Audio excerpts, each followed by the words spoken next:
¿Cómo están? Complicado ha sido el paso del proyecto de ley que busca reformar el sistema de ISAPRES. A esto, que justamente se mantiene en discusión en el Parlamento, se le agregan elementos importantes como el fallo de la Corte Suprema que se dio la semana pasada con respecto al alza en los precios por parte de las compañías. Queremos hablar de esto, por supuesto, de las innovaciones que se están buscando en el proyecto y qué es lo que se podría arreglar justamente del sistema. Por eso vamos a hablar con la superintendenta subrogante de salud, la doctora Liliana Escobar. Doctora, muchas gracias por estar aquí en DFTV. Gracias a ustedes.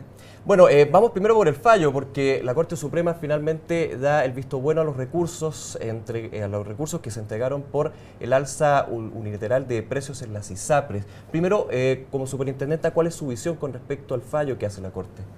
Bueno, este fallo es importante en la medida de que releva un tema que ha estado afectando a los usuarios de ISAPRES desde hace ya un tiempo bastante prolongado y además como que impulsa por la coincidencia y la oportunidad en que surge justo antes de que se discuta y se reponga, digamos, la discusión a nivel de la Cámara de Diputados, es un impulso para la idea y la necesidad de legislar, puesto que lo que establecen estos fallos, que no son los primeros, sino que tienen una distinción respecto de lo previo, en el sentido de que anteriormente el fallo era en las mismas condiciones, considerando que era una alza de precios unilateral, arbitraria. Esos eran los argumentos, pero hoy en día la diferencia la pone la temporalidad. Anteriormente la decisión estaba puesta por parte de los tribunales en el periodo que se estaba analizando, claro. Vale decir, si es el alza que ocurre hoy día entre el año 2013 y 2014, era para ese periodo la resolución. Hoy día estos fallos tienen la distinción que argumentando que efectivamente existe una arbitrariedad, una unilateralidad y fundamentalmente que no se ha dado antecedentes o argumentos que sean demostrables, entonces ante esa situación el fallo dice que de no mediar cambios en los antecedentes o en los argumentos que demuestren lo que quieren demostrar, entonces en ese caso, ese fallo, esa sentencia es aplicable a futuro, ¿vale? Claro. Es decir, para esa persona en particular no podrá realizarse nuevas alzas a no ser que los argumentos sean distintos. Recordemos así que este fallo va a casos particulares. Exactamente. Pero aquí viene mi segunda pregunta. ¿El fallo de la Corte presenta un precedente para los futuros casos, considerando justamente que va a abarcar el tiempo futuro y también no se hace una sentencia general, pero sí le da, a mi entender, la facultad a los distintos usuarios a ir a presentar un recurso o presentar un alegato con la confianza de que va a ser acogido y que va a resultar finalmente? ¿Es así? Sin duda es un elemento importante en este escenario, ¿no? En este escenario en que se enfrentan muchas personas y que hoy día encuentran una respuesta que resulta favorable y que además de alguna manera da una opción de que no se repita esa alza a futuro, a no ser que la ISAPRE entregue nuevos antecedentes. Ahora, lo importante de toda esta situación es que pone de manifiesto la necesidad de abordar y modificar la situación actual y legislar al respecto. De hecho, las mismas ISAPRES en su respuesta consideran justamente esto, que hay que reformar el sistema, situación que ya se está dando, por ejemplo, con la innovación que se está haciendo en el proyecto. Exactamente, este proyecto de ley que incluye el Plan Garantizado de Salud y un IPC para ese plan garantizado, pone de manifiesto la necesidad de ligar entre el producto y esta alza de precio, porque el alza de precio está definida por la ley, ¿ya? O sea, las ISAPRES no están haciendo una ilegalidad en el alza. Así Lo que no están haciendo es dar argumentos suficientes para... Y también informar adecuadamente al usuario. Entonces, este IPC de la salud, que está diseñado para ser desarrollado por el Instituto Nacional de Estadística, que es una institución que tiene experiencia en esta materia, que tiene reconocimiento por parte de la comunidad en general, entonces permite, digamos, establecer un valor objetivo, no arbitrario, y que además sea representativo de lo que ha ocurrido en el sector salud privado. ¿Ya? Y este IPC se conforma o se construye en base a la definición de una canasta de prestaciones, atenciones de todo tipo, consultas, cirugías, ambulatorias, hospitalarias, consultas, cirugías, exámenes de laboratorio, exámenes diagnósticos, procedimientos kinesiológicos, etcétera. Lo más frecuentemente usado, un 90% de las prestaciones más usadas y un 90% del gasto. Ya, por lo tanto, esta canasta es claramente representativa de lo que ocurre en el sector salud privado. Y lo que se hace es evaluar la variación en el precio de esta canasta que tiene ya incorporada la cantidad de uso, la frecuencia de uso. ¿Ya? Y esta canasta entonces se constituiría en un indicador ya referencial, pero que es objetivo, que tiene una metodología predeterminada, conocida, transparente. ¿Cuál es el nivel de actualización de esta canasta? Bueno, esta canasta ya existe cierta experiencia en el desarrollo. La Superintendencia de Salud el año pasado desarrolló un indicador equivalente al IPC de la salud, y durante el año 2012 ha estado trabajando con el INE en la definición de la metodología y en la definición y en la construcción de este cálculo por parte del propio INE. Y a fines de este mes debiéramos tener algunos indicadores resultados de ese trabajo. Pero antes quería mencionar como la validez y el uso que tiene un indicador referencial. El año 2012 la Superintendencia presentó durante el mes de marzo, justo con antelación a que las ISAPRES tengan que dar a conocer su alza de precios promedio, dio a conocer un índice referencial construido en forma equivalente a lo que acabo de explicar, y este indicador nos dio 2,15.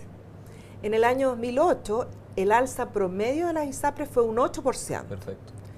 En el año 2010 al 2011, el alza promedio fue de un 6%. Aparece este indicador y el alza promedio termina siendo 2,4. Vale decir, tenemos un efecto de, a pesar de ser un índice referencial, haber logrado un efecto de contención de esa alza de precios, de 8 a 6 y a 2,4. Entonces, claramente ha sido efectivo. Podemos decir se reducieron los costos en base que se ha reducido esa alza de precios en razón de la aparición en escena de este indicador. Más aún, si conforma parte de una ley, sin duda que nosotros confiamos en que tenga ese efecto contenedor de las alzas.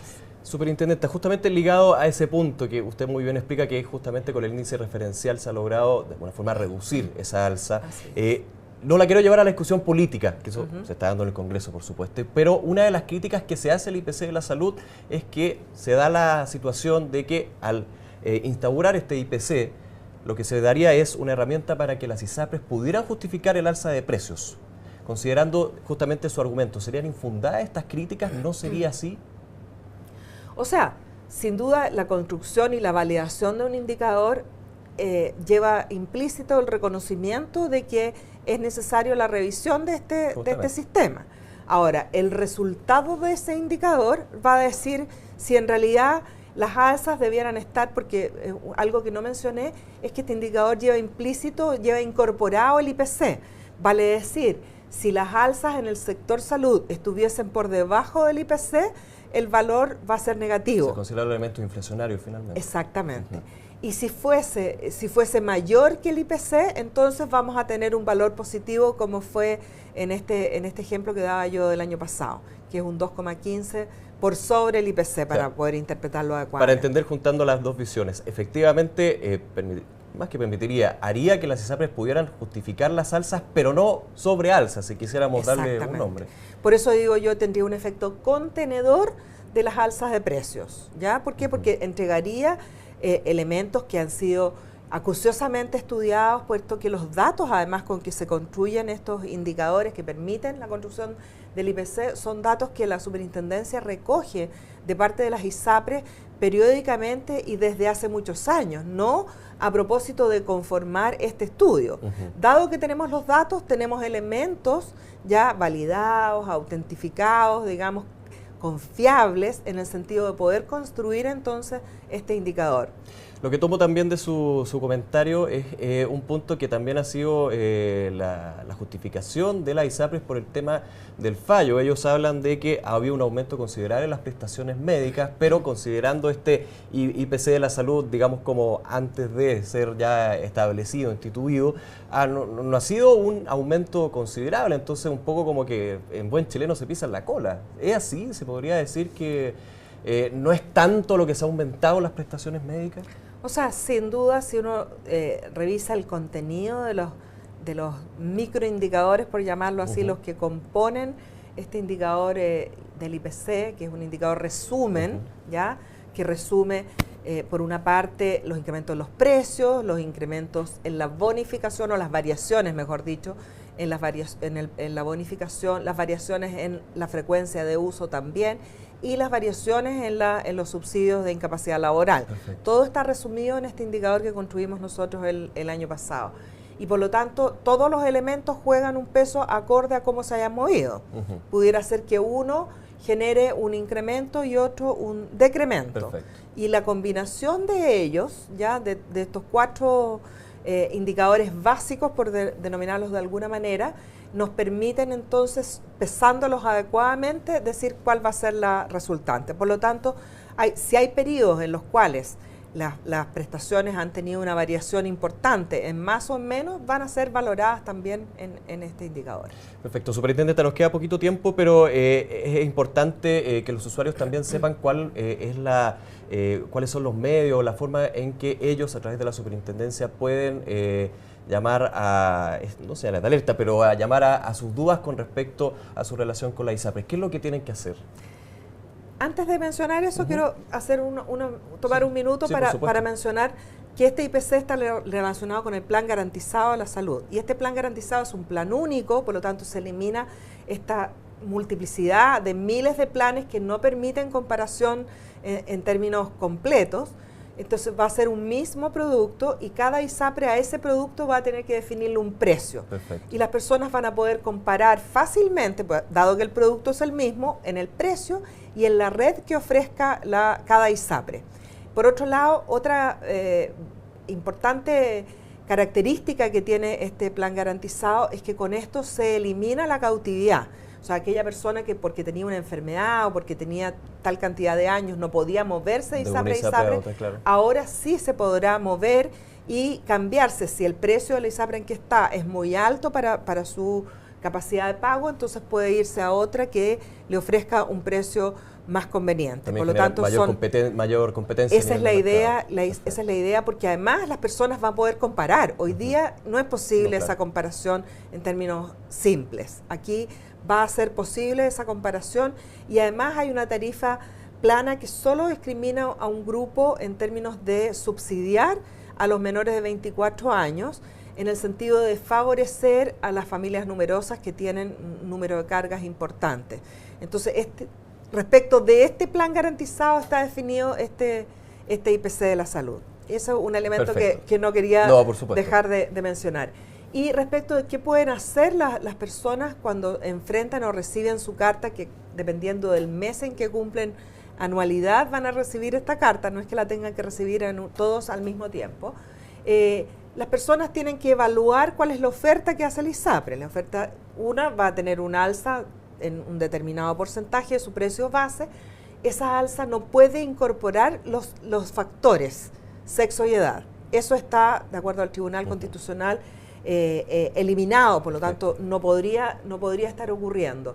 Lo otro importante es que las personas tienen que ver, las ISAPRES tienen la obligación de ofrecer otro plan, en términos de si la persona no tiene la capacidad o no está de acuerdo, tiene que ofrecer una segunda opción y tiene un plazo en esa carta para resolver y responder.